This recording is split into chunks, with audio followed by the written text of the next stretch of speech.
યોગશાસ્ત્ર પ્રવચન નંબર 22 મારા હિસાબે 22 યસ. યોગશાસ્ત્ર પ્રવચન નંબર 22. આપ સૌને બધાને પ્રણામ. વિશ્વના સર્વ જીવોનું કલ્યાણ થાવ, મંગળ થાવ એવી સુંદર ભાવના, એક સુંદર પ્રાર્થના વડે આજના પ્રવચન આપણે શરૂઆત કરશું. મંગલમ ભગવાન વીરો, મંગલમ ગૌતમ પ્રભુ, મંગલમ શોલભદ્રાધ્યાય, જૈન ધર્મો સુમંગલમ. શિવમસ્તુ સર્વ જગત પરહિત નિરતા ભવન્તુ ભૂતગણા, દોષા પ્રયાન્તુ નાસં સર્વત્ર સુખી. એક સેકન્ડ से પચખાણ પાડી લો.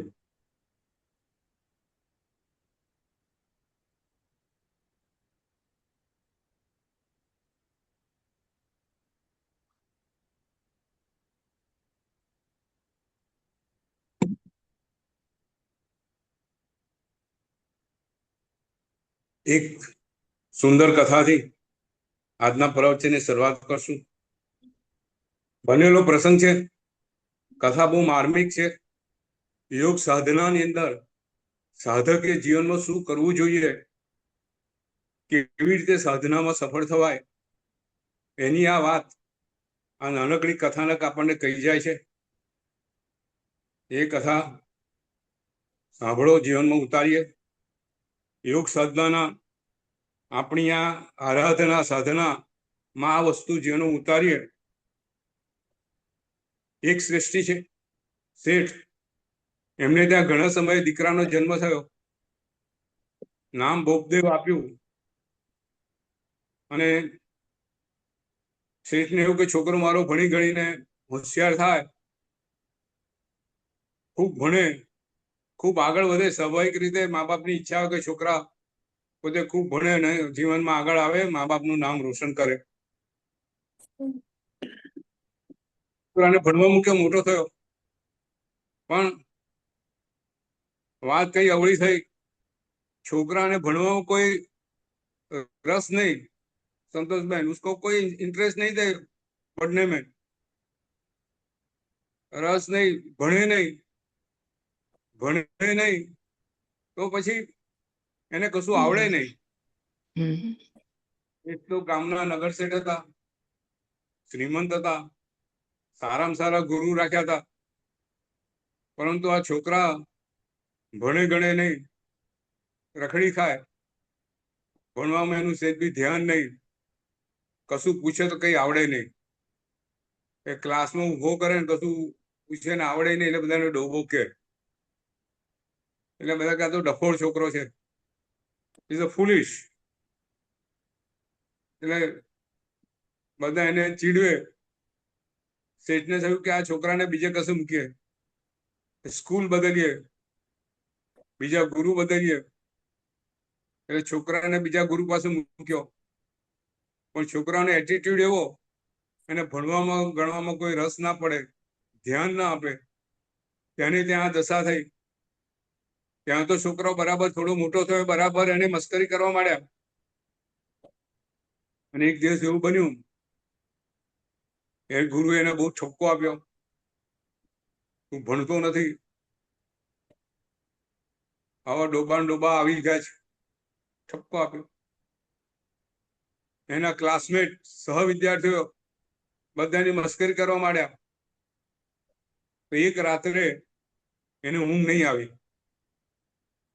એને કે હવે મારે ભણવું જ નથી, હું આશ્રમ છોડીને ભાગી જાઉં.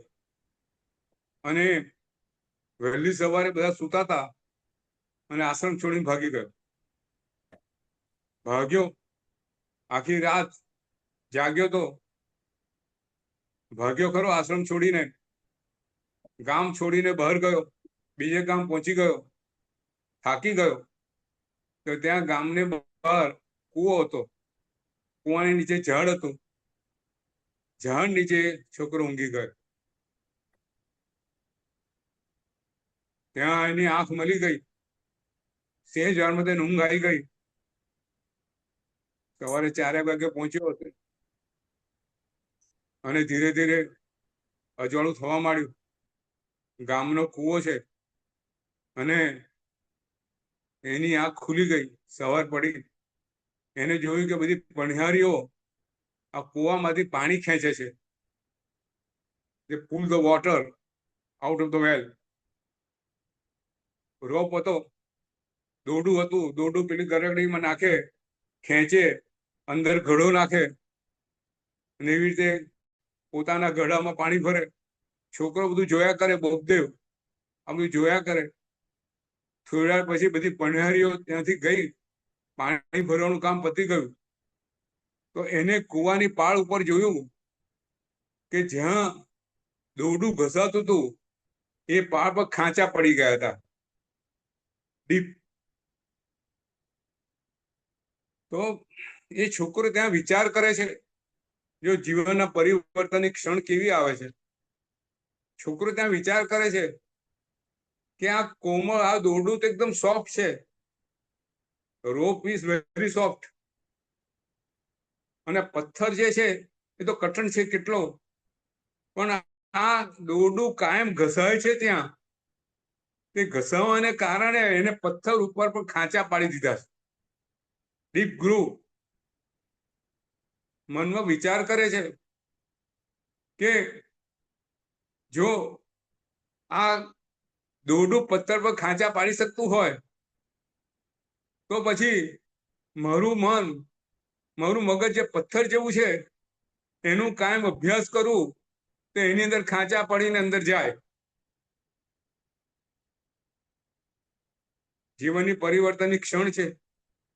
વિચાર કરે છે કે મારે અભ્યાસમાં આગળ વધવું હોય તો આ દોરડાની માફક મારે કાયમ અહીંયા ઘસાવવું પડે. મારે કાયમ સ્વાધ્યાય કરવો પડે. મારે નિયમિત સ્વાધ્યાય કરીશ, એમાં હું ભણવામાં રુચિ બતાવીશ તો હું આગળ વધી શકીશ. છોકરો ત્યાંથી પાછો વળે છે, બેક ટુ ધ આશ્રમ. અને પોતે હવે બિલકુલ ધ્યાનપૂર્વક સ્વાધ્યાય ભણવાનું ચાલુ કરે છે. જે નથી આવડતું ગુરુને પૂછે. અભ્યાસ એનો એ છોકરો બદલાઈ ગયો. ધીરે ધીરે ધીરે વર્ગની અંદર છોકરાનું નામ થવા માંડ્યું કે બોપદેવ તો બહુ હોશિયાર છે, આટલો સુંદર સ્વાધ્યાય કરે છે, આટલી બધી વસ્તુ આવડે છે. અને એમ કરતા કરતા કરતા બોપદેવ મોટા પંડિત બની ગયા. અને રાજાની અંદર રાજાએ બોપદેવને પોતાના મુખ્ય પંડિત તરીકે સ્થાન આપ્યું. અને એ જ બોપદેવ પંડિતે વ્યાકરણનો એક અમર ગ્રંથ લખ્યો. પાણીની વ્યાકરણનો અમર ગ્રંથ એમને લખ્યો, જે આજે બી મુક્તિબોધ સુગમ વ્યાકરણ કરી અને વંચાય છે. સંસ્કૃતની અંદરનો આ એક અભ્યાસ કરવાનો ખૂબ સુંદર ગ્રંથ આ બૌદ્ધેવ પંડિતે લખેલો છે. એમના જીવનની આ કથા છે. કથા ઘણું કહી જાય છે કે તમારે તમારી કોઈ બી સાધના છે એમાં આગળ વધવું હોય સંતોષબેન, તો ખૂબ સ્વાધ્યાયની જરૂર છે, સાતત્યની જરૂર છે, નિયમિતતાની જરૂર છે. એક દિવસ કરો અને બીજે દિવસ છોડી દો, એ કામ ક્યારે સક્સેસ જાય નહીં. હમણાં એક સુંદર પ્રસંગ પ્રવચનનો સાંભળવામાં આવ્યો કે સાતત્ય શું છે. દાખલા તરીકે કોઈ પાણીની તપેલી पानी उकड़वा માટે મૂક્યું, तो पानी का बर्तन पानी उबलने के लिए गैस पे रखा है, और उसको गैस को 10 मिनट उसको चाहिए उबलने के लिए. आप 5 मिनट में गैस बंद कर दो, अभी पानी उकलता नहीं है, उबलता नहीं है, तो फरी पानी उकळ्યું નથી. 5 મિનિટ પછી તમે ગેસ બંધ કરી દીધો, ફરી 5-10 મિનિટ થઈ, લાવને ફરીથી ટ્રાય કરું, ફરીથી ગેસ ચાલુ કર્યો, ફરીથી 5 મિનિટ રાખ્યો. એવું 50 વખત કરો તોય પાણી ઉકળે નહીં. બરાબર ને संतोषबेन? ऐसा 5-5 मिनट में गैस बंद करते जाएंगे तो पानी वाला नहीं है। नहीं नहीं ना? तो ऐसा स्वाध्याय में है, पूरी सातत्य से डेली पूरा अभ्यास करो। ये साधना है, ये साधना एक अनुष्ठान है। तो साधना कब सफल हो सकती है? साधना में आपकी श्रद्धा होनी चाहिए, आपका समर्पण होना चाहिए, आपकी सातत्य होनी चाहिए, और जो साधना कर रहे हो उसमें शुद्धि होनी चाहिए। ये चार, एक कोई भी साधना, कोई भी कार्य आप व्यवहारिक कार्य करो, उसमें भी ये चार उसके पाया है। Is 4 fundamentals, 4 pillars to bring anything to the success. बराबर है? સૌથી પહેલું શ્રદ્ધા. તમે ગેસનું પાણી 10 મિનિટ તમે ચાલુ રાખશો તો ઉકળશે, શ્રદ્ધા હોવી જોઈએ. બીજું સમર્પણ, એ કરવું પડે, ધ્યાન દઈને મન મૂકીને કરવું પડે. ગુરુ મહારાજે કીધું કે આ ક્રિયા આ રીતે કરો, સમર્પણ હોવું જોઈએ, વિશ્વાસ હોવો જોઈએ, આ રીતે જ થાય. પછી કાયમ કરવું પડે, સતત કરવું પડે, અને એમાં શુદ્ધિ હોવી જોઈએ. જે વિધિ કરીએ, જે કાર્ય કરીએ, કેવા કપડાં પહેરવા, કેવું બોલવું, કેવી રીતે બેસવું, કેવી રીતે વિધિ કરવી, સही રીતે એક એક સ્ટેપ કરવા, આ બધું શુદ્ધ કરવું પડે. જ્યારે શુદ્ધ કરતા જઈએ, એમાં પાવરતા બનતા જઈએ, આ બધી વસ્તુ ભેગી થાય ત્યારે આપણી યોગ સાધના સક્સેસ જાય. બરોબર છે?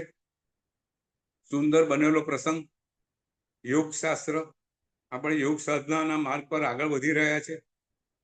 તો આ એક સાતત્ય, શ્રદ્ધા, સમર્પણ, સાતત્ય અને શુદ્ધિ, આ ચાર વસ્તુ આપણે આપણા જીવનમાં દાખલ કરીએ ત્યારે જ આપણને આ યોગ સાધનાની આપણે સફળતાના માર્ગે આગળ વધી શકીએ.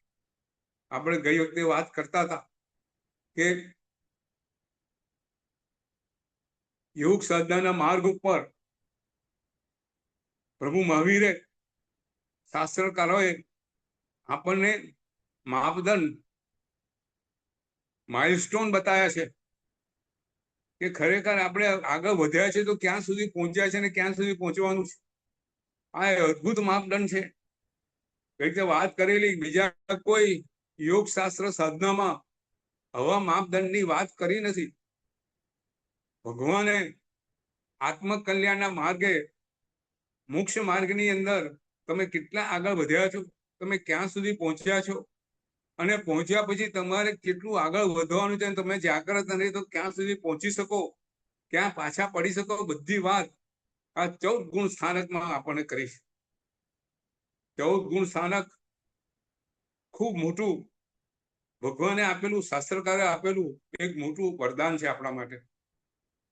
આપણે ખરેખર ક્યાં છે, આપણા અંતઃકરણને જાતે એનાલિસિસ કરવાનું, અને કયા ગુણ સ્થાનકે આપણે આવેલા છે એનું આપણે જાતે પોતે એનાલિસિસ કરીને હવે આગળ કેવી રીતે વધવું છે એ આગળ જોવાનું છે. તો ગઈ વખતે આપણે સંતોષબેન 4 ગુણ સ્થાનક સુધી પહોંચેલા, બરાબર ને? સૌથી પહેલું કયું ગુણ સ્થાનક? મિથ્યાત્વ. મિથ્યાત્વ.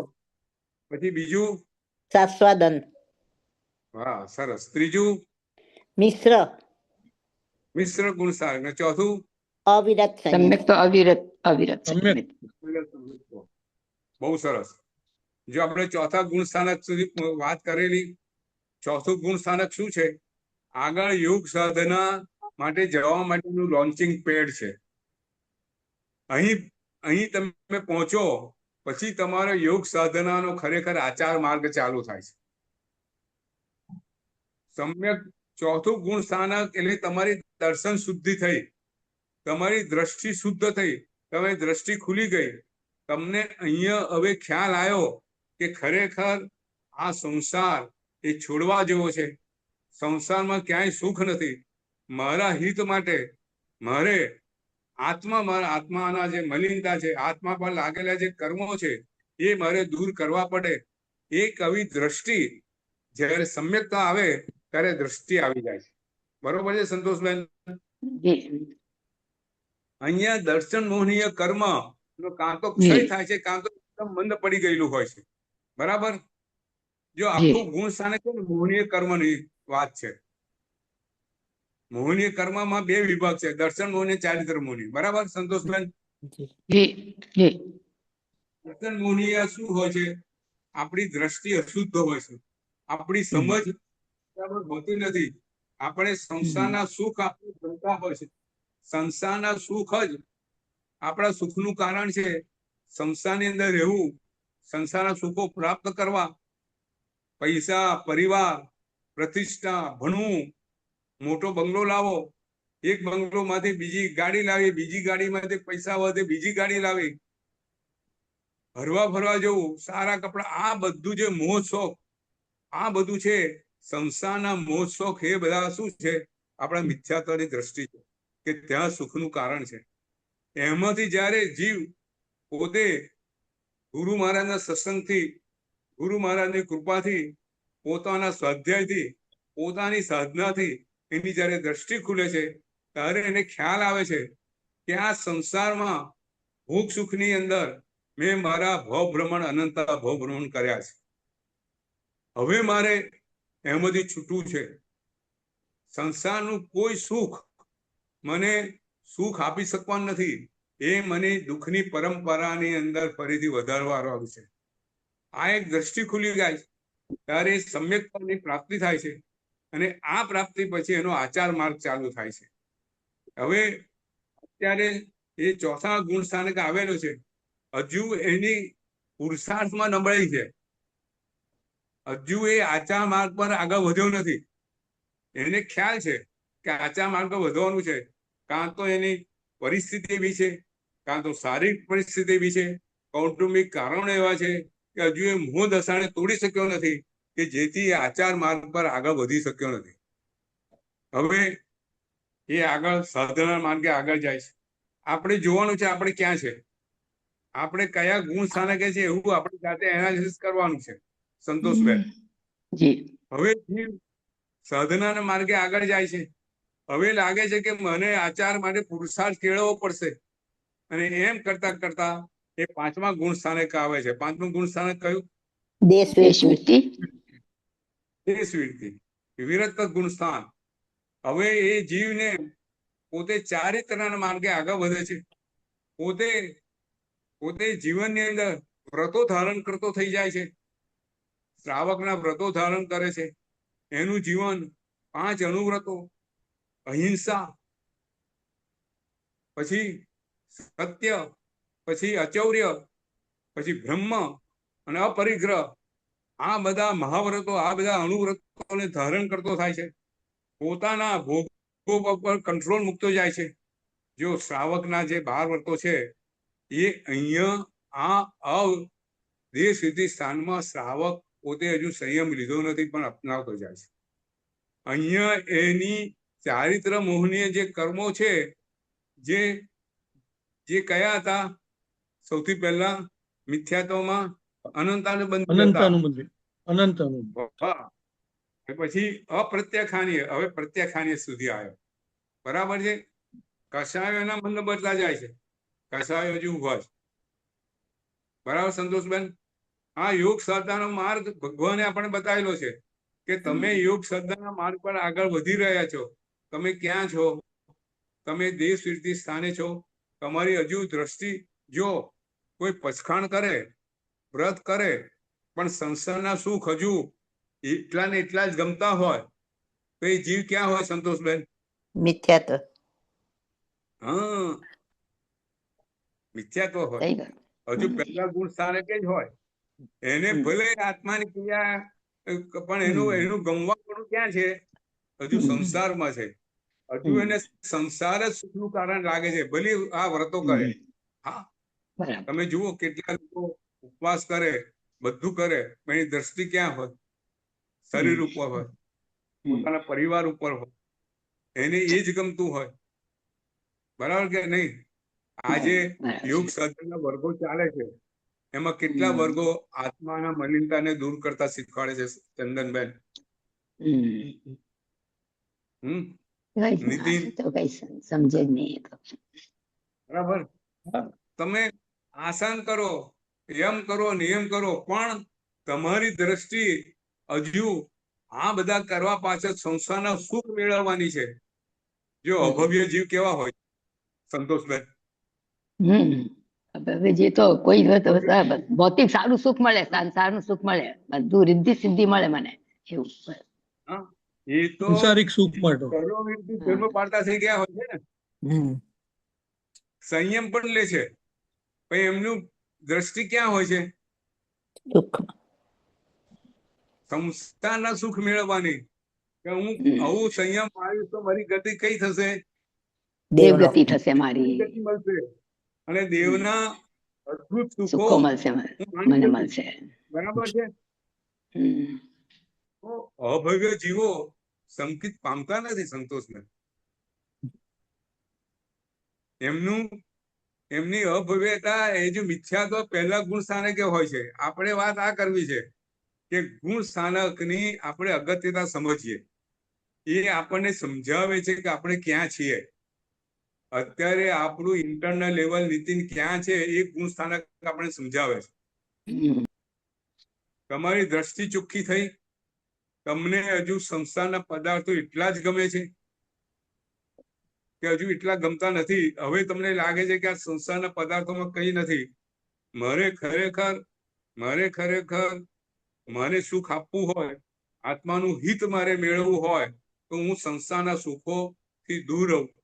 સંસારના સુખો પાછળ દુઃખની છાયા છે, એ ખ્યાલ હોય ત્યારે જીવ આગળ વધી શકે. બરાબર સંતોષબેન? ચંદનબેન? બિલકુલ સહી સહી. તો હવે આ જીવ દેહ સૃષ્ટિમાં છે, એનો સાધનાનો માર્ગ આગળ જઈ રહ્યો છે, અને હવે એમ કરતા કરતા એ પોતાને લાગે છે કે હવે એનું વીર્ય એટલું ખુલે છે, પુરુષાર્થ એટલું ખુલે છે, અને સંસારનો ત્યાગ કરે છે અને સર્વવીરથી ધમ પાળે છે. હવે જીવ સર્વવીરથી પર આવી ગયો છે. હવે એનું જીવન માત્ર આત્માના કલ્યાણ ઉપર છે. એનો સાધના માર્ગ ખૂબ ઝડપથી ગતિ પકડી રહ્યો છે, એકદમ ઝડપ, રોકેટની ગતિ આવી ગઈ છે. એનું સમગ્ર જીવનમાં એનો જીવ ક્યાંય કોઈ બી કસાયમાં પડે નહીં, વિષયની લાલસામાં ના પડે, મોહથી બધાથી દૂર રહે.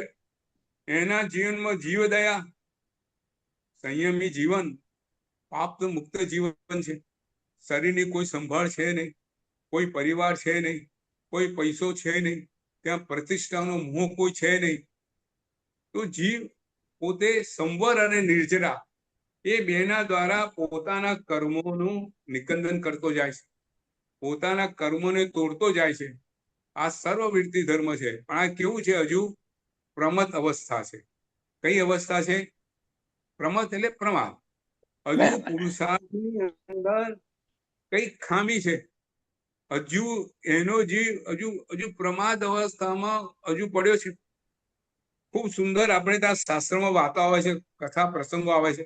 એક નાનકડો પ્રસંગ કહી અને આજના પ્રવચન આપણે પછી સીધા આપણે યોગ સાધના એના પર જઈશું. પણ એક સુંદર પ્રસંગ છે કે જીવ ગમે તેટલો ઊંચો ગયો હોય, પણ જો પ્રમાદ હોય તો ક્યાં પહોંચી જાય છે. સંભૂતિ મુનિનું જીવન છે. સંતોષબેન, આપણે તો ખ્યાલ છે. જી જી ગુરુજી. સંભૂતિ મુનિ પોતે અદ્ભુત સાધના કરી રહ્યા છે. ઉત્તમ તપ, માસક સમય પાણે માસક સમય જેવા તપો કરે છે. અને કહેવાય છે કે આ ભવની અંદર એક નાનકડો પ્રમાદ એમના જીવનનો નાઈ ગયો હોત તો કદાચ એ જ ભવમાં કેવળ પ્રાપ્ત કરીને મોક્ષ ગયા હોત. એવું અદ્ભુત ચારિત્ર એમનું છે. પણ પ્રમાદ વસ્તુ એવી છે, પ્રમાદ એટલે અજાગૃતિ. જીવની ક્યાંય અજાગૃતિ થઈ જાય, સ્ખલના થઈ જાય, એક ભૂલ પડી જાય અને એમાંથી જાગૃત ના રહે તો જીવ ક્યાં જઈને પડે છે એની આ વાત છે. સંભૂતિ મુનિ પોતે ઉપાશ્રમમાં બેઠેલા છે અને એ નગરના રાજા અને રાણી ગુરુ ભગવાનને વંદન કરવા આવે છે. સંબોધિ મુનિના જીવનની વાતો એમને સાંભળેલી છે અને ખૂબ આદરપૂર્વક રાણી સાહેબા અને રાજા સંબોધિ મુનિને વંદન કરે છે. વંદન કરતા કરતા રાણીના વાળ વંદન કરે, સ્ત્રી માથું નમાવે તો કોઈ વાર એના વાળ આગળ આવી જાય, તો એની વાળની લટ આગળ આવે છે, સંબોધિ મુનિના ચરણે લાગે છે અને અહીંયા જીવ પડી જાય છે. પોતાના હજુ એના જે કર્મો, આપણે જે ઉપશમ કહીએ છીએ ને, શમ અને ક્ષય, હજુ એના વિષયો કસાયો દબાયેલા છે, નાશ નથી પામ્યા. હજુ એનું મન વિષયોમાં ભલે સાધના કરતો હોય પણ એ દબાઈને રાખે છે, એ દમન કરીને રાખે છે, ક્ષય નથી થયા. જેવો વાળની લટ એમના પગ ઉપર પડે છે ત્યારે મનમાં એક વિચાર આવી જાય છે, અરે આ રાણીના વાળ આટલા કોમળ, આટલા સુંદર, તો આ રાણીનું શરીર કેવું હશે. બસ જીવ ત્યાં પડી જાય છે, બસ એની અંદર પડી જાય છે અને પોતે જે તપ આરાધના કરી છે એના ફળ સ્વરૂપે પોતે બીજા ભવની અંદર આવા રાણીઓનો ભોગ મળે, સુખ મળે, એની ભાવના, એનું ચિંતન કરે છે અને ત્યાંથી એના પતનની શરૂઆત થાય છે. બીજા ભવે ચક્રવર્તી તો બને છે અને પછી ક્યાં જાય છે? નરકે. સાતમી. તો કહેવાની વાત આ છે, આ અપ્રમત અવસ્થા છે. આવતી વખતે આપણે પ્રમસ્ત અવસ્થાની વાત કરશું. ત્યાર પછી જીવ અપૂર્વકરણની ક્રિયા શું કરે છે અને જીવ કસાયો કેવી રીતે વધે છે. યોગ માર્ગ પર આગળ જતા જતા સાધના માર્ગે ભગવાને જે બતાવેલો સાધના માર્ગ શું છે અને આપણે ક્યાં છે, ઋષિ મુનિઓ ક્યાં છે અને આ ક્રિયા દ્વારા કેવી રીતે પોતાના કર્મોને ખતમ કરે છે અને કયું ગુણ સ્થાનક કયા ગુણોને બતાવે છે, કયા કસાયોનું, એ આપણે વાત આવતી કરીશું. અત્યારે આપણે આ જે યોગ સાધનામાં આજે ધ્યાનની મુદ્રામાં આજે આગળ વધીએ. બરાબર છે? પ્રશ્ન હા પૂછું ગુરુજી? બોલો. હા પૂછો. પ્રણામ ગુરુજી. આપે વાત કરીને હવે અમે વાત કરીએ કે આપણે ક્યાંય ચલો કોઈની ઇવેન્ટ કઈ બી છે, આપણા સંસારિક પ્રસંગોમાં જવાનું થાય, કોઈનું સગાઈ સગપણ હોય, લગ્ન હોય, આ હોય તે હોય, તો કપડા કયા પહેરવા નક્કી કરીએ, બધું મેચિંગ કરીએ, આ કરીએ તે કરીએ, તો પછી એટલે બે વાત છે, કરવું બી પડે છે પણ કરતા કરતા રાગ પણ પોસાય જ છે એમાં બી. તો પછી દ્રષ્ટિ હજુ નથી જ આપણી દ્રષ્ટિ હજુ ત્યાં જ છે ને, એવું જ કહેવાય ને. તો પછી આપણે આપણા રાગને પોષવા માટે કરતા હોય. જો આપણી કપડા પહેરવી વખતે આપણી દ્રષ્ટિ ક્યાં છે એ જોવાનું. આપણે આપણા રાગને પોષવા, આપણે સારા દેખાઈએ બધા વચ્ચે, આપણે સુંદર દેખાઈએ, લોકો આપણા વખાણ કરે, એ દ્રષ્ટિ હોય તો આપણી હજુ સંસાર પર દ્રષ્ટિ છે. પણ આપણને એવું છે કે બધા પહેરે છે અને મારે આ પહેરવું જોઈએ, એટલા પૂરતી દ્રષ્ટિ હોય તો આપણી એક જરૂરિયાત સમજીને કરીએ છીએ, તો આપણી હજુ એટલી રાગ તરફ દ્રષ્ટિ નથી કે હું સરસ દેખાવું, બધા મારા વખાણ કરે, હું આવા કપડા પહેરું. ના, આજે પણ તમે જુઓ કે જે લોકો ખરેખર યોગ માર્ગ પર આગળ વધેલા છે, એ સ્ત્રીઓ કેવા કપડા પહેરે છે.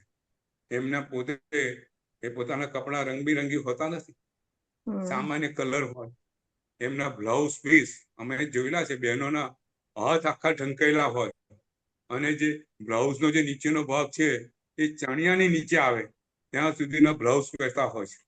આજે પણ આવી બહેનો તમને જોવા મળે છે, કારણ કે એમની દ્રષ્ટિ બરાબર ખીલેલી છે કે મારે મારા શરીરનું પ્રદર્શન કરવું નથી. બરાબર છે? જી.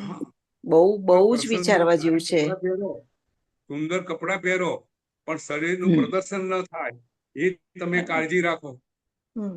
હમ. ના એ તો બરાબર છે, તમારી પણ દ્રષ્ટિ ખુલેલી છે. મારો પ્રશ્ન શું છે કે આપણે નિયમ ધારતા હોઈએ, બધું કરતા હોઈએ, પણ પછી એ વખતે સમય આવી જાય કે એવો રાગ થઈ જાય એમ. ભલે એની પહેલા મનમાં ઘણું વિચાર કરીએ, પણ એ સમય તો પછી, અથવા શોપિંગ કરવા ગયા તો મને કયો કલર સારો લાગે છે, મારા પર કયું આમ લાગે છે, આમ અને બહુ કર્યું છે આવું બધું. હવે તો થોડી સમજણ આવી એટલે, બાકી પહેલા તો એવું જ જો કરી આવી કરીને ગયું શોપિંગ કર્યું છે. તમે તમે જો બેન, તમે જ બોલ્યા, શું બોલ્યા હા. કે હવે મને સમજ આવી. એ શું હા. છે? આ હા. સમજ એ દ્રષ્ટિ. પણ તો પણ થઈ જાય છે ગુરુજી, હજુ સમજ્યા છે ને તો પણ પાછું એ સમયે સરકી જવાય છે, પડી જવાય છે એમ. બરાબર છે. તો આપણે વધારે સ્વાધ્યાય અભ્યાસની જરૂર છે. મનને હમ. વધુ ને વધુ એમાં ડૂબેલા રહેવું. આજે કેટલાય બહેનો માત્ર એક જ રંગના કપડાં પહેરે છે. કેટલાય પુરુષો માત્ર સફેદ જ કપડાં પહેરે છે, એક જ રંગના કપડાં પહેરે છે. હમ. ઘરમાં બી એક જ રંગ. હા, હમ. આ ભોગોભોગ વ્રતનું એક પરિણામ છે. હમ. કલર, એક જ કલરના કપડાં પહેરીશ ગમે તેવા પ્રસંગ હોય. ઘરનો પ્રસંગ કેમ નથી? હમ. હા, ત્યાં સુધીની સમજ આપણી વિકસી છે એમ. બરાબર. આપણી દ્રષ્ટિ ત્યાં સુધીની વિકસી ગઈ છે, ત્યાં સુધીની ખુલી ગઈ છે. ત્યાં સુધી ખુલેલી ના હોય તો હજુ આપણી દ્રષ્ટિમાં દર્શન મોહનીય લાગેલું છે. જી ગુરુજી, આપની ખૂબ ખૂબ અનુમોદના. આપ જે કરાવો છો ને એને ડે ટુ ડે લાઈફમાં પ્રેક્ટિકલી કેવી રીતે અપ્લાય કરવાનું ને, એ બહુ હા, જાણવા શીખવા મળે છે આપની પાસેથી. ખૂબ ખૂબ અનુમોદના. આપણે ભગવાને બતાવેલું આપણી આ માર્ગ છે, એનું ખાલી આપણે એનાલિસિસ કરીએ છીએ. આપણા જીવનમાં આપણે યોગ સામે ધ્યાન એકલું લઈ શક્યા હોત, પણ મને થયું કે ધ્યાન પાછળ ભગવાને શું વાત કરેલી છે એ આપણે સમજીએ.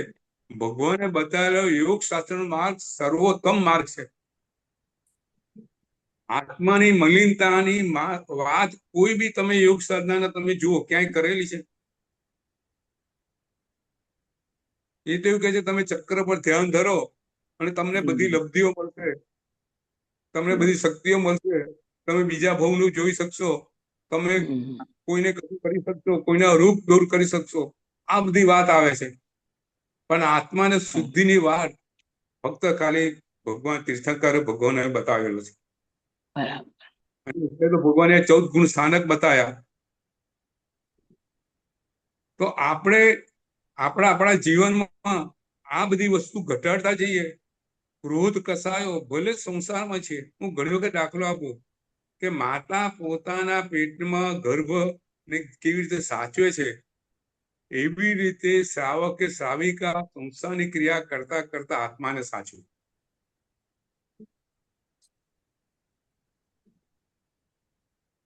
જ્યારે ખૂબ સુંદર કહ્યું, ખૂબ સુંદર. આપણે જ્યારે કશું બી સંસારના કાર્ય કરતા હોઈએ ત્યારે આપણી દ્રષ્ટિ આપણા આત્મા ઉપર હોય કે આપણે આત્માનું અહીં તો થતું નથી ને. આપણે એના કારણે આત્મામાં કોઈ મલિનતા તો આવી જતી નથી ને. જો આ જાગૃતિ હોય ને તો તમે જો આ ભરત મહારાજા શું હતા કહો?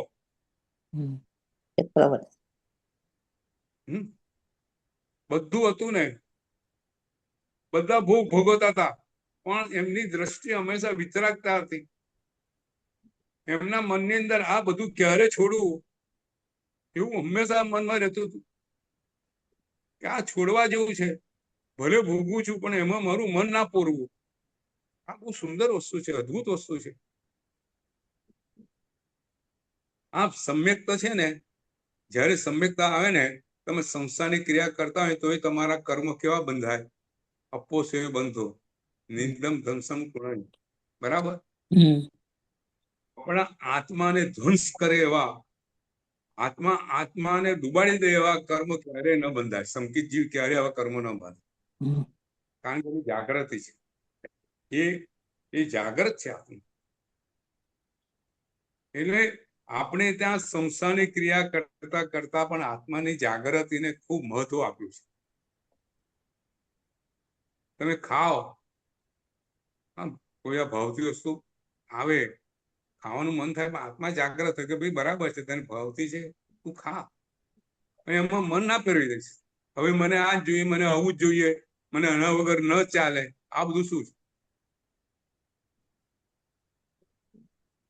હા, મારે ચામાં આટલી જ ખાંડ જોઈએ, મને ચામાં આટલું જ દૂધ જોઈએ. હજુ એ વસ્તુ પર રાગ આપણો ડૂબેલો છે. હજુ આપણે રસેન્દ્રિય અને કાબુ એટલો છે ને, બરાબર સંગન? બિલકુલ સત્ય. ખાવામાં થોડું મીઠું ઓછું પડી જાય, મીઠું વધારે પડી જાય એટલે આપણે ઊંચા નીચા થઈ જઈએ. આ દ્રષ્ટિ શું બતાવે છે? હજુ આહાર સંજ્ઞા પર આપણો કાબુ નથી, બરાબર ને? બરાબર. જી એકદમ બરાબર કહ્યું. આંબીલ જીવામાં પણ ગરમ ગરમ જોઈએ, આંબીલ કરીને પણ. તો એટલો કાબુ ઓછો છે, બીજા કરતા કાબુ વધારે છે, પણ ત્યાં એટલો કાબુ ઓછો છે.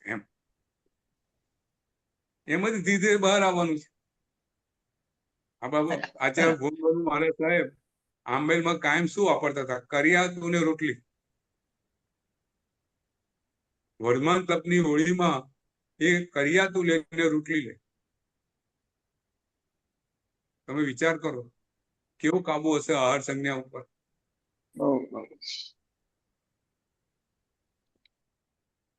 તો આ યુગમાં આ સાધના માર્ગ છે, આત્માને કલ્યાણનો હિતનો માર્ગ આ છે, બરોબર? જઈશું ધ્યાન ઉપર. હાજી. જી ગુરુજી.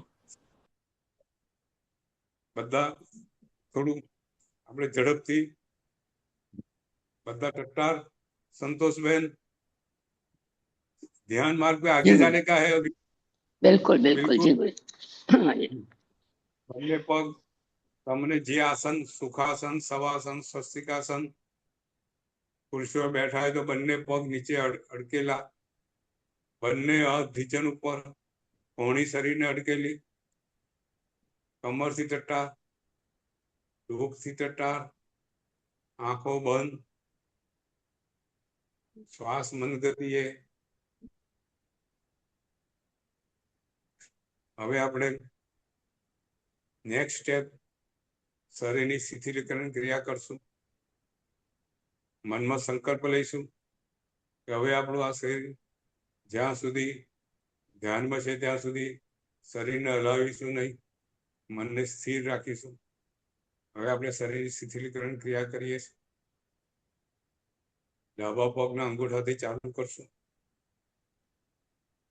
આ ક્રિયા બિલકુલ પરફેક્ટ કરવાની છે, કારણ કે શરીરમાં ક્યાંય તણાવ ના હોવો જોઈએ. નહીં તો ધ્યાનમાં હોય ને પછી આપણું ધ્યાન એ શરીરના ભાગ ઉપર જાય ને આપણું ધ્યાન ના રહે, વિચલિત થઈ જાય. ડાબા પગનો અંગૂઠો હલાવીને ખાતરી કરીએ છીએ ક્યાંય તણાવ નથી. ડાબા પગની આંગળીઓ સહેજ હલાવવાનું, સહેજ સ્પંદન, ખાતરી કરવાની તણાવ નથી. ડાબા પગનો પંજો, ડાબા પગની એડી, ડાબો પગ, ડાબુ ઢીચણ, ડાबू साथ। अंकल अगर आप हिंदी में बोल सकते हैं तो। जमणो पग, जमणा पगनो अंगूठो, जमणा पगनी आंगળી, આપણું ધ્યાન ત્યાં છે, ક્યાંય તણાવ નથી. જમણો પંજો, જમણા પગની એડી, જમણો પગ, જમણો ઢીચણ, જમણી સાથે, ડાબો બોલ જોઈન્ટ્સ. જો આ ક્રિયા બહુ ઉત્તમ છે. આપણે શરીરને ક્યાંય શિથિલ કરતા નથી અને એને કારણે શરીરના અંગો બધા જકડાઈ ગયેલા હોય છે. જકડાઈ ગયેલા અંગો આપણે દુખાવો કરે છે. આ ક્રિયા શારીરિક રીતે બી અદ્ભુત છે કે શરીરના બધા અંગોનું જે જકડાઈપણું છે દૂર કરે છે અને દુખાવો શરીરમાંથી એ જે અંગોના દુખાવાને પણ ઓછા કરે છે.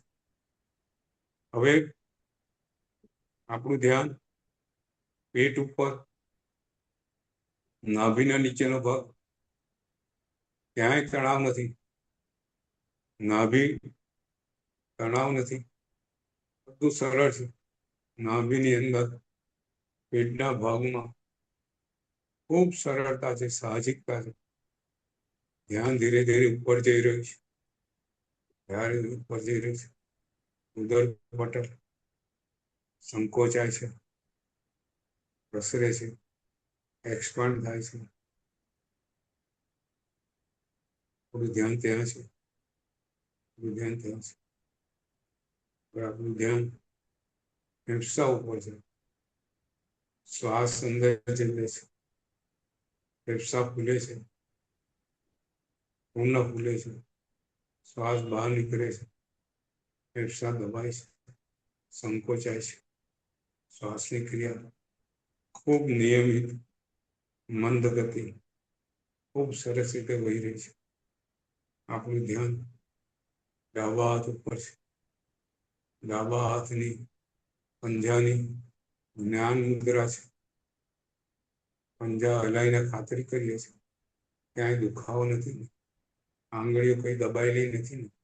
ખૂબ સહજ રહે, પૂરા સપોર્ટથી આપણો હાથ ડાબો હાથ ઢેચણ ઉપર છે. કોણી શરીર સાથે સહેજ અડકેલી છે, સહેજ સ્પર્શ વાળી છે. કોણીમાં ક્યાંય દબાણ નથી. ધીરે ધીરે ધ્યાન ડાબા હાથના ખભા ઉપર જાય છે. હલાઈને ખાતરી કરીએ છીએ. ત્યાંથી ધ્યાન જમણા હાથ ઉપર, જમણા હાથની આંગળીઓ ઉપર, જમણા હાથ ઉપર, જમણા હાથની કોણી ઉપર, ત્યાંથી ખભા ઉપર. બધું સ્થિર છે, સહજ છે, ક્યાંય તણાવ નથી. શરીર એકદમ સહજ સરળ અવસ્થામાં છે. ધ્યાન આપણું કરોડરજ્જુ પર છે. કરોડરજ્જુ સીધી છે, બધાની કરોડરજ્જુ સીધી, ખૂબ સ્ટ્રેટ, એકદમ સહજતાથી સ્ટ્રેટ. શરૂઆતમાં સહેજ આકરું લાગશે, પણ ધીમે ધીમે ખ્યાલ આવશે કે સીધી સ્ટ્રેટ કરોડરજ્જુ જ આપણને આરામ આપશે. સહેજ બી દબાયેલી કરોડરજ્જુ ત્યાં દુખાવો કરશે. કરોડરજ્જુ બિલકુલ સીધી છે, ડોક આગળ સીધી છે, છેક ઉપર બ્રહ્મરંધ્ર સુધી કરોડરજ્જુ જાય છે. કરોડરજ્જુ કમર બિલકુલ સ્ટ્રેટ છે, ડોક બિલકુલ સીધી છે. ડોક સીધી, નજર બંધ છે, પણ નજર અંદરથી બિલકુલ સામે છે. હોઠ સરળતાથી બંધ છે. શ્વાસ મંદ ગતિએ ચાલે છે. કપાળ ભ્રમર ક્યાંય સહજતા છે. ભ્રુકુટી ખેંચાયેલી નથી. આપણું શરીર હવે સ્થિર છે. આપણું શરીર હવે સ્થિર છે. શરીર સ્થિર આપણે જોઈ રહ્યા છે. શરીરના દરેક અંગો સ્થિર, એકદમ સ્થિર, એકદમ સ્થિર, એકદમ સ્થિર. હવે આપણું ધ્યાન, હવે આપણું મન સ્થિર કરવાનું છે. હવે આપણું ધ્યાન માત્ર શ્વાસ ઉપર રહેશે. આપણે જ્યારે શ્વાસ લઈ રહ્યા છીએ ત્યારે હવા અંદર જઈ રહી છે ને શ્વાસ બહાર કાઢીએ છીએ ત્યારે હવા બહાર નીકળી રહી છે. આપણું ધ્યાન ફક્ત ખાલી શ્વાસ લઈએ ત્યારે જે હવા અંદર જાય છે એના પર આપણું ધ્યાન છે. શ્વાસ બહાર નીકળે છે ત્યારે હવા બહાર નીકળી રહી છે એના પર ધ્યાન છે. આપણું ધ્યાન નાસિકા અને હોઠ વચ્ચેના ભાગ ઉપર, જ્યાં હવા સ્પર્શ કરીને અંદર જાય છે, હવા સ્પર્શ કરીને બહાર નીકળે છે, એ તરફ આપણું ધ્યાન છે. આપણું આ ધ્યાન મનમાં 24 ગણશું ત્યાં સુધી આપણું ધ્યાન માત્ર નાસિકા અને નીચે હોઠની ઉપરના ભાગ ઉપર, હવા ઉપર, જે હવા અંદર જઈ રહી છે ત્યાં આપણું ધ્યાન છે. આપણું ધ્યાન હવા જે અંદર છે એ ઠંડી હવા છે. હવા જે બહાર નીકળે છે પ્રોસેસ થઈને નીકળે છે, કચરો બાળીને નીકળે છે, એ હવા ગરમ છે, એનો પણ આપણે અભ્યાસ દ્વારા એનો પણ આપણે અહેસાસ કરીશું, એનું પણ આપણે ભાન કેળવીશું. અદ્ભુત ધ્યાનની પ્રક્રિયા છે. અપાન પાનની પ્રક્રિયા કહેવાય છે. બૌદ્ધ ધર્મની સાધનામાં પ્રક્રિયા છે. આ પ્રક્રિયા આપણે ખૂબ ધ્યાનપૂર્વક આપણે કરશું. આપણું મન માત્ર શ્વાસ ઉપર છે, 24 વખત આ ક્રિયા કરશે.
ધ્યાન બહાર જતું હોય તો ફરીથી અંદર આવો. ધીરે ધીરે અભ્યાસથી આ સંવેદના આપણને સ્પષ્ટ જણાશે. મન બિલકુલ સ્થિર થઈ જશે. તમને બી ધ્યાન ધરતા ધરતા કોઈ દૂરના અવાજો બી સ્પષ્ટપણે સંભળાવા લાગે છે. એ ધ્યાન ના આપતા માત્ર શ્વાસ ઉપર ધ્યાન આપવું.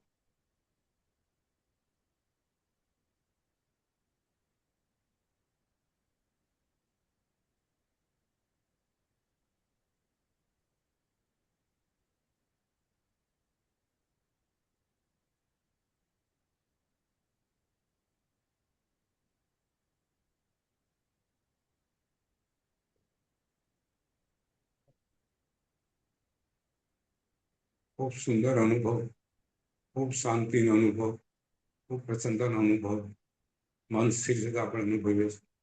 હવે આપણે ડીપ બ્રિધિંગમાં જવાનું છે. ડીપ બ્રિધિંગ, શ્વાસ, પૂર્ણ શ્વાસ લેવાનો. ઉદરપટલ, સૌથી શ્વાસ અંદર જાય, ઉદરપટલ પર જાય, ફેફસાના નીચેના ભાગ પર જાય અને ફેફસાના નીચેના ભાગ ખુલે. ધીરે ધીરે ધીરે ફેફસા ભરતા જઈએ. છાતી સુધી હવા ભરવાની. ફેફસા પૂર્ણ ફૂલી જાય. છાતી હવા પૂર્ણ રીતે ભરાય.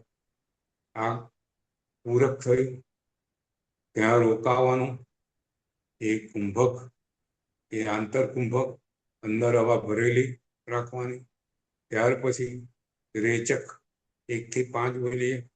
રેચક, ધીરે ધીરે હવા પેલા છાતીમાંથી હવા બહાર નીકળે. ધીરે ધીરે આપણે દેખાતું જાય કે છાતીમાંથી હવા બહાર નીકળી રહી છે.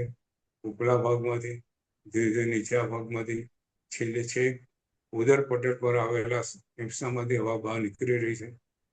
ઉદરપટલ પૂર્ણપણે સંકોચાઈ ગયું છે. રેચક પૂર્ણ થયું. ત્યાં આપણે સ્થિર થઈશું. 1 થી 5 ત્યાં ગણીશું. ત્યારબાદ ફરીથી પૂરક, પછી આંતરકુંભક, રેચક, બાહ્ય કુંભક. હું 1 થી 5 બોલીશ. આ 4 સ્ટેપ આપણે 12 વખત કરશું अंकल हिंदी બરાબર. बोलेंगे હમ, हिंदी में હમ. बोले બિલકુલ આપણું શરીર સ્થિર છે, લોક સ્થિર છે. હવે હું 1 થી 5 બોલીશ. પહેલા પૂરક, પછી કુંભક, પછી રેચક, પછી બાહ્ય કુંભક. 1, 2, 3, 4, 5. અંતર કુંભક, અંદર હવા ભરી રાખવાની છે.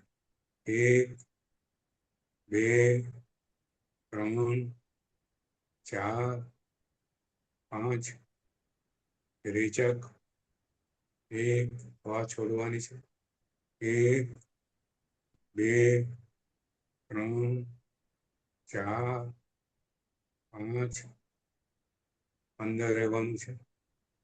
1, 2, 3, 4, 5. પૂરક, 1, 2, 3, 4, 5. હવા છાતી સુધી ભરવાની છે. આંતર કુંભક, 1, 2, 3, 4, 5. રેચક, 1, 2, 3, 4, 5. બાહ્ય કુંભક, 1, 2, 3, 4. હવે આપણે મનમાં ગણશું 4 સ્ટેપ. Deep breathing. હવા અંદર જઈ છે, અંદર ગયેલી હવા શરીરના બધામાં પ્રસરે છે. શુદ્ધ હવા જતા શરીરના એક એક અંગોમાં શુદ્ધ હવા મળે છે, શુદ્ધ લોહી જાય છે. દરેક અંગો આપણા ઉર્જાવાન બને છે, શક્તિવાન બને છે. દરેક અંગોમાંથી કચરો દૂર થઈ રહ્યો છે. દરેક અંગો આપણા શુદ્ધ બની રહ્યા છે. અદ્ભુત પ્રક્રિયા છે શરીરના રોગો દૂર કરવાની. ઘણા રોગો ફક્ત ખાલી આ પૂરક 4 જે ક્રિયા કરીએ છીએ એને સ્ક્વેર ક્રિયા કહેવામાં આવે છે. આ સ્ક્વેર દ્વારા ઘણા રોગો શરીરના દૂર થાય છે. મનની સ્થિરતા વધે છે.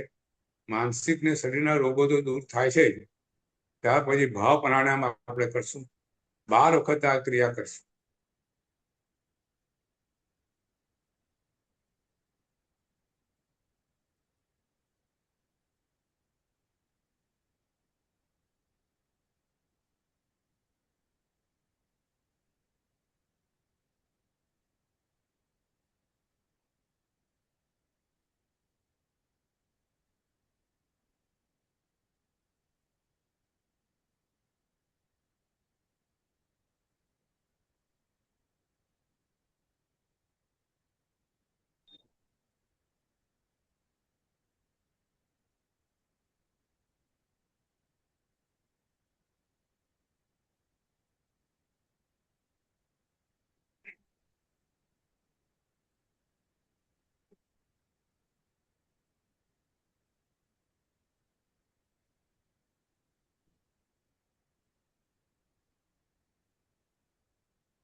હવે ભાવ પ્રાણાયામ કરશું.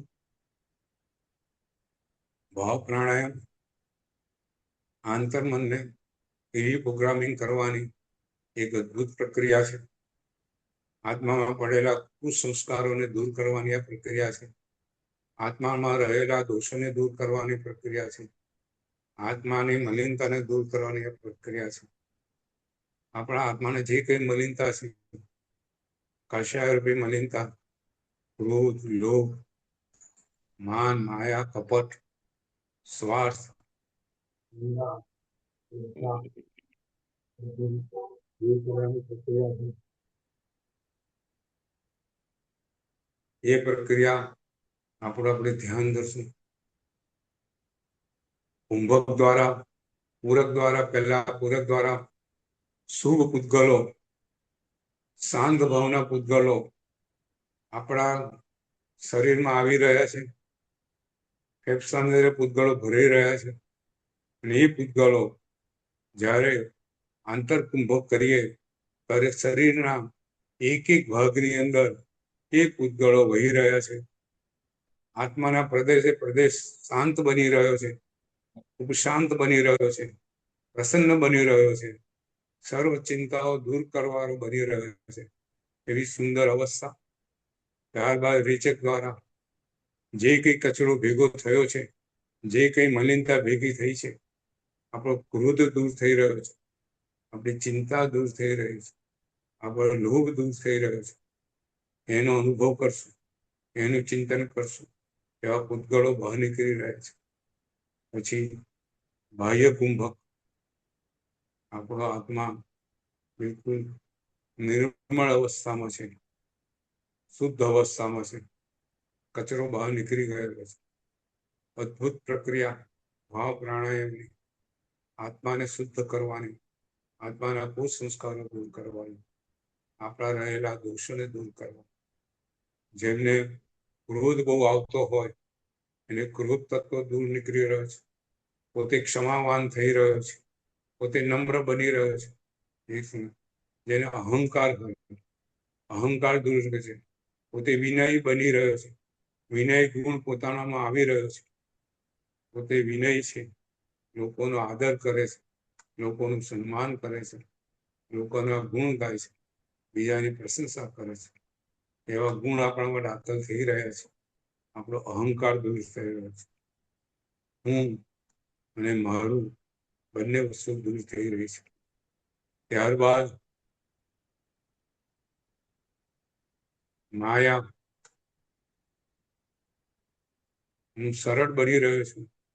સરળતાના પૂતગળો મારા શરીરના આત્માના પ્રદેશે પ્રદેશમાં વહી રહ્યા છે.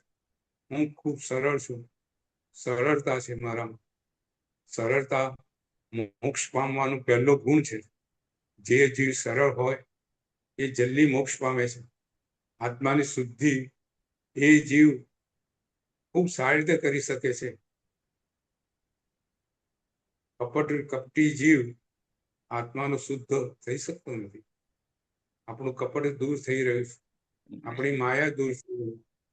આપણે સરળ છીએ. સરળ હિંમતવાન લોકો સરળ બને. સરળતા બનવા માટે હિંમત જોઈએ. એ શક્તિ પ્રભુ આપણને આપે. આપણે આત્મા શક્તિશાળી બને, સરળ બનીએ. લોભ, સંતોષ આપણે બનીએ. સંતોષ ગુણ આપણામાં આવી રહ્યો છે. વિષય પ્રત્યેની લાલસા, આસક્તિ ઓછી થઈ રહી છે.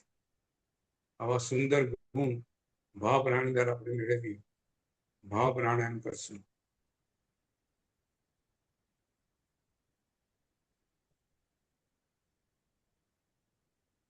પૂરક, આંતરકુંભક, રેચક, બાહ્ય કુંભક.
હવે ચોથું સ્ટેપ, હવે આપણે આપણા આત્માને સ્પર્શ કરવાનો છે. અંતરયાત્રા ચાલુ કરવાની છે. ખૂબ અંદર જવાનું છે. અંદર જઈ આપણા આત્મા પ્રદેશને આપણે સ્પર્શ કરવાનો છે. આંતર સ્પર્શ કરવાનો છે. જે આત્મા નિર્મળ છે, જે આત્મા સુખનો સાગર છે, જે આત્મા જ્ઞાનમય છે, ચિદાનંદ સ્વરૂપમ શિવોહમ શિવોહમ, ચિદાનંદ સ્વરૂપમ શિવોહમ શિવોહમ, ચિદાનંદ સ્વરૂપમ શિવોહમ શિવોહમ. ખૂબ અંદર જવાનું છે.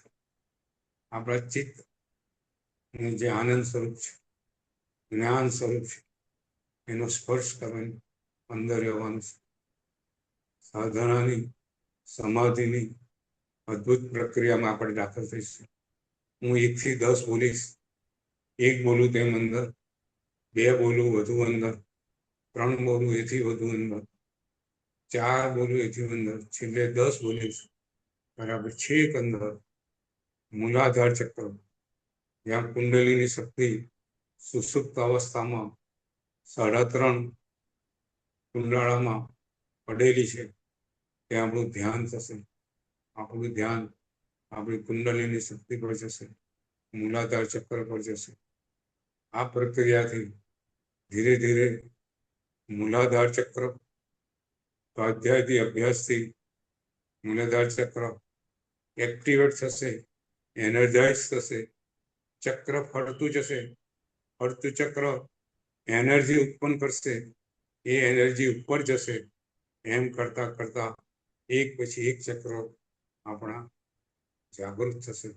અદ્ભુત પ્રક્રિયા. 1 થી 10 બોલીશ. ધ્યાન સાવ નીચે મૂલાધાર ચક્ર. આપણે સ્થિર છે, ડોક સ્થિર છે, કમર ટટ્ટાર છે.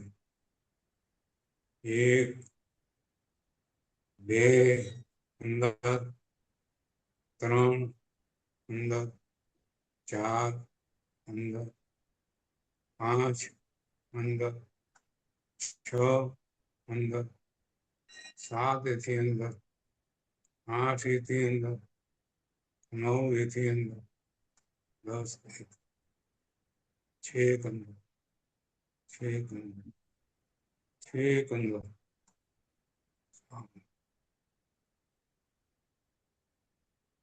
ખૂબ શાંતિ.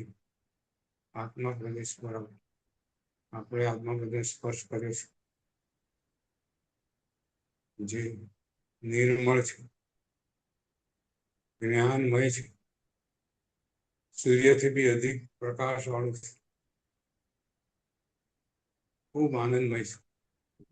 આપણે આનંદનો અનુભવ કરી રહ્યા છીએ, નિર્મળતાનો અનુભવ કરી રહ્યા, પૂર્ણ પ્રકાશનો અનુભવ કરી રહ્યા છે.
આપણે આંખો ખુલશું, ધીરે ધીરે શરીરનું સહેજ સહેજ હલનચલન કરશું.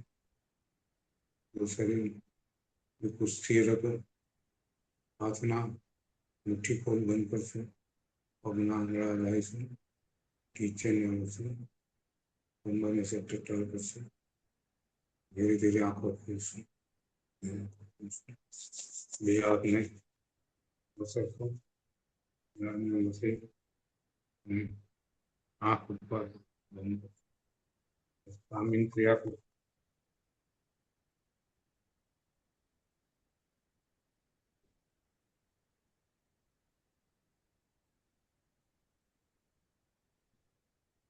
पारुलबेन, संतोषबेन, इंदिराबेन, गुरुजी नितिन, बहुत fine, बहुत अच्छा लगा, बहुत सरस बहुत अच्छा, बहुत अच्छा.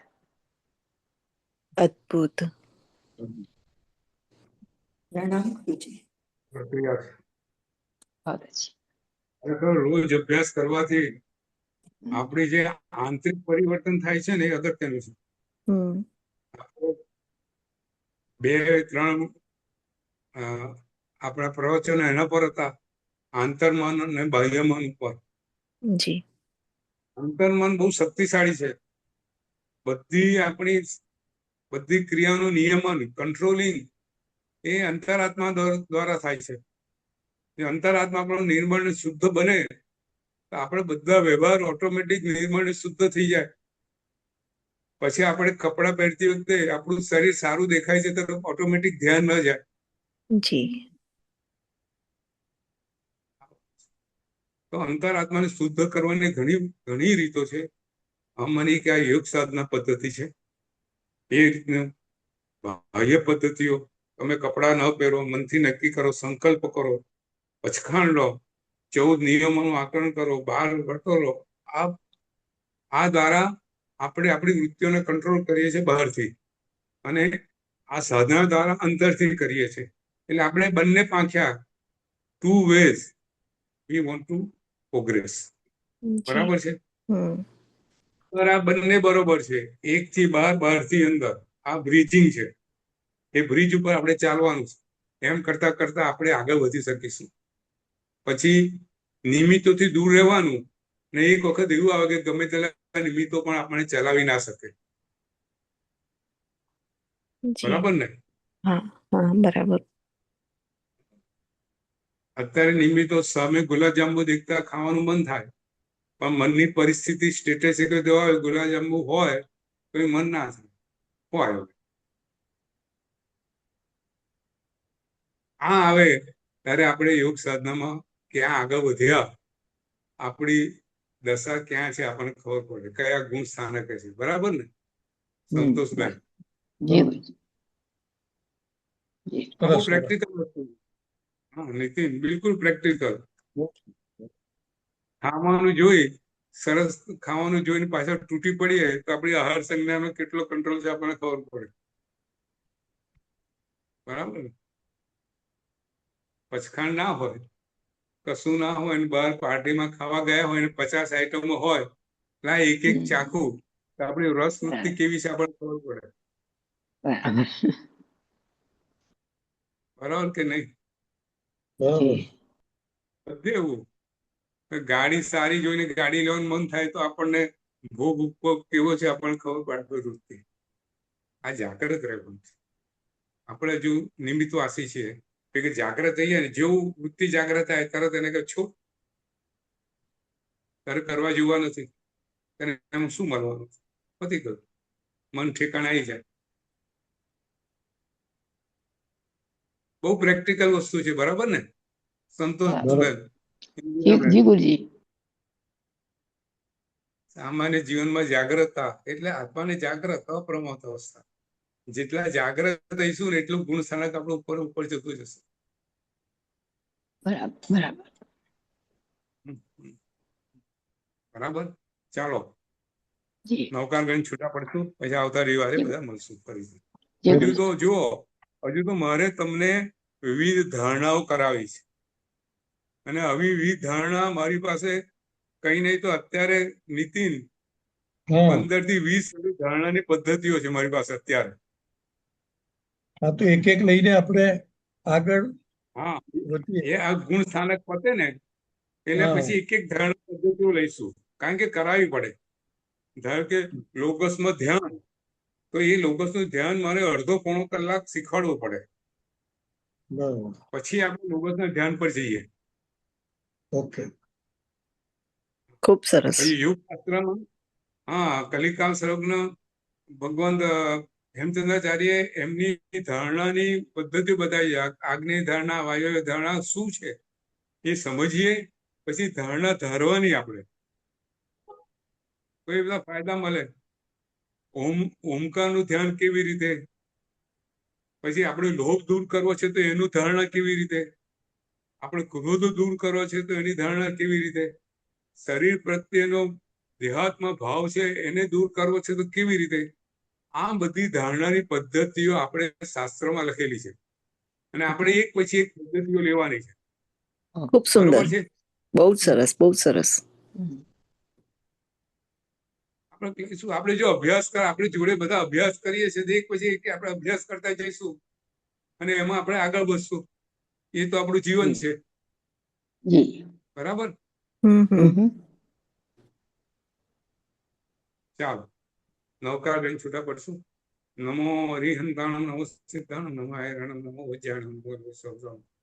એસો પંચ નમુકારો સર્વ પાપનાશનો મંગળાની ચ સર્વે સિદ્ધ વડમમ હરિમંગલમ. જીનાજ્ઞા વિરુદ્ધ બોલાવ્યું હોય તે સહી મને છે મોકલમ. આચાર્ય પ્રણામ સર્વન. સર્વાને પ્રણામ બધા. પ્રણામ બધાને, પ્રણામ. સૌ સાતમાં રહેજો. સૌ બધા સાથે. ગુરુજી ખૂબ ખૂબ પ્રણામ. કૃપા કરો છો. હા, ખૂબ ખૂબ ખૂબ ખૂબ. કૃપા જો ભગવાન કરે. આપણે તો ખાલી કોઈ આપણે નિમિત્ત બનવાનો મને આનંદ છે. અમે અહીંયા આટલી દૂર ક્યાં બેઠા છીએ, ક્યાંય આવો જોગ ના મળે ને આટલી દૂર રહીને આપ ખરેખર ખૂબ કૃપા કરો છો. અને કૃપા તો જો બધા જોડાય છે ને તો મને મન થાય છે. બરાબર ને ચંદનબેન આવતા થયા તો આપણને ઉત્સાહ વધ્યો. ચંદનબેન વચ્ચે દેખાતા નતા. અંકલ ધારણા મને આનંદ થાય. अंकल धारणा मने नियम राइट नियम मतलब धारणा आप जो बोल रहे थे कि टू होल्ड धारणा इज टू होल्ड अच्छा હોલ્ડ સમથિંગ. ધારી રાખવું, ધારવાનું શું ધારી રાખવું એ આપણે વાત કરશું. એ આપણે યોગ શાસ્ત્ર વાત કરેલી. મારા જૂના પ્રવચનો જોશો ને તો ધારણા, ધ્યાન ને સમાધિ શું છે, એમાં શું ફરક છે, એ બધી આપણે વાત કરેલી છે. એટલે કોઈક વખત જયારે આ ધારણા ચાલુ કરશું ત્યારે ફરીથી આપણે સમજાવીશું. બરોબર છે. હા જી, સમજાવજો. હા જી ગુરુજી. ઓકે, जी जी પ્રણામ. પ્રણામ. प्रणाम